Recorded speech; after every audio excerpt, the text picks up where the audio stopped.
Hello students, NCERT maths class 9th में आप सभी का स्वागत है। आज हम लोग प्रश्नावली 3.2 में प्रश्न क्रमांक 2 हल करेंगे, जिसमें हमें दिया गया है आकृति 3.14 देखकर निम्नलिखित को लिखिए।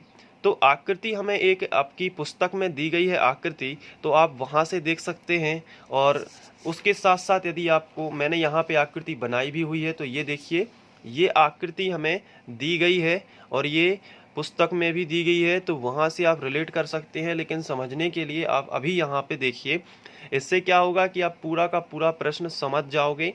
तो यहाँ ये आकृति देखकर हमें कुछ प्रश्न पूछे गए हैं, जैसे कि बी के निर्देशांक, सी के निर्देशांक, निर्देशांक -3 -5 द्वारा पहचाना गया बिंदु, ऐसे कुछ हमसे प्रश्न पूछे हैं। तो हम एक एक करके सॉल्व करते हैं। सबसे पहले ये हमें एक ग्राफ पर, इस ग्राफ में जो आकृति दी गई है इसको थोड़ा समझ लेते हैं। ये हमें एक्स एक्सिस और वाई एक्सिस दी गई है, यानी क्षैतिज रेखा और ऊर्ध्वाधर रेखा। ये रहा हमारा मूल बिंदु, और ये प्रथम चतुर्थांश है, ये द्वितीय चतुर्थांश है, ये तृतीय और ये चतुर्थ चतुर्थांश है। लेकिन इसमें पहले से ही हमें कुछ बिंदु दिए गए हैं, जैसे बी हो गया, डी, एम, एच, ई, जी, सी। तो इस तरीके से हमें बिंदु दिए गए हैं और इनको हमें बताना है। जैसे आप क्वेश्चन पढ़ लेते हैं। जैसे यहाँ पे लिखा है बी के निर्देशांक, तो बी के निर्देशांक क्या होंगे?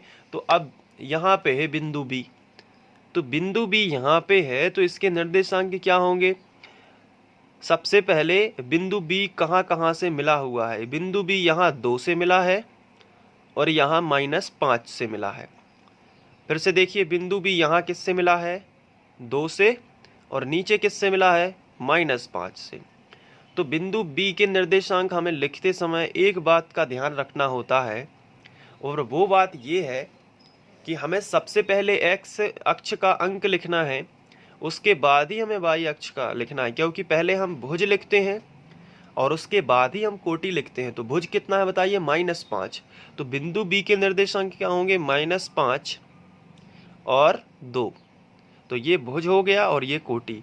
तो बिंदु बी के निर्देशांक हो जाएंगे -5 और -2। तो इसका आंसर आप क्या लिख सकते हो? बिंदु बी के निर्देशांक -5 और 2।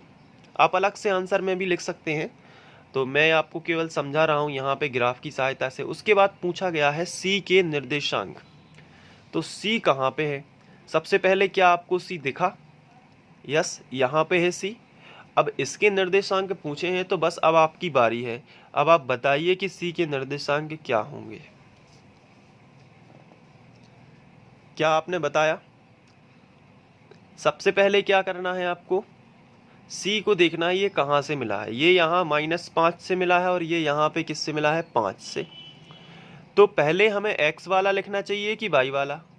ये जो ऊर्ध्वाधर लाइन है ये y की लाइन है, और ये क्षैतिज लाइन किसकी है? x की।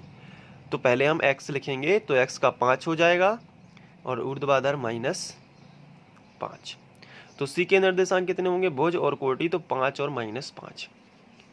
चलिए, तो अब यहाँ पे हम लिख सकते हैं कि सी के निर्देशांक हमारे कितने होंगे? 5 और -5।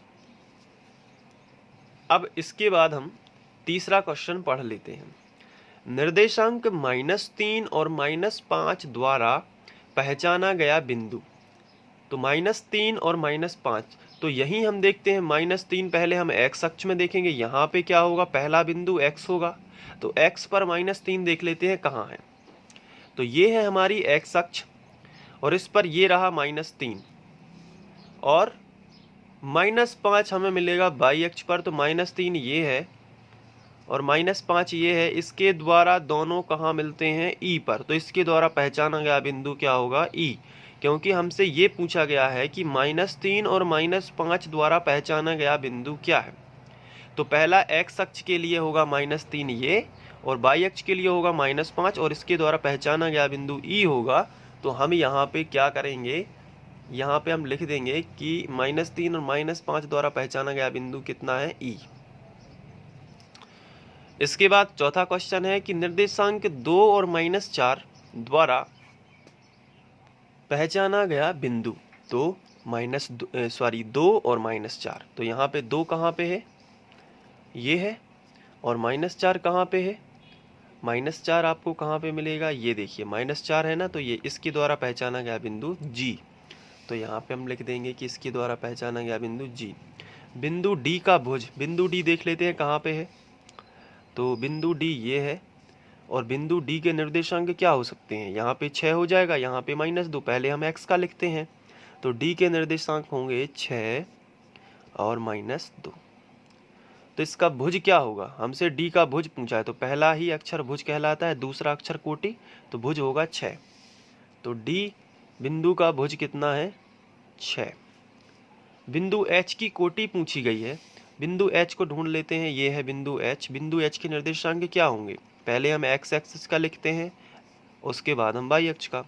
तो h जो है वो -5 से टच है, और यहाँ पे -3 से टच है, तो इसके निर्देशांक होंगे -5 और -3। तो h की कोटि कितनी होगी, -3, क्योंकि यही होती है y अक्ष के लिए। तो यहाँ पे हम लिख सकते हैं कि h की कोटि -3 होगी। अब इसके बाद बिंदु, यहाँ पे पूछा गया है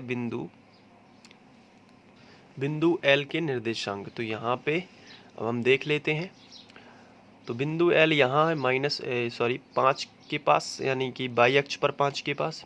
तो L के निर्देशांक क्या होंगे, ये y अक्ष पर है, यहाँ पर y अक्ष पर ही है, तो x अक्ष पर तो है नहीं कुछ इसका बिंदु, तो x अक्ष का 0 हो जाएगा, और L का कितना हो जाएगा, 5।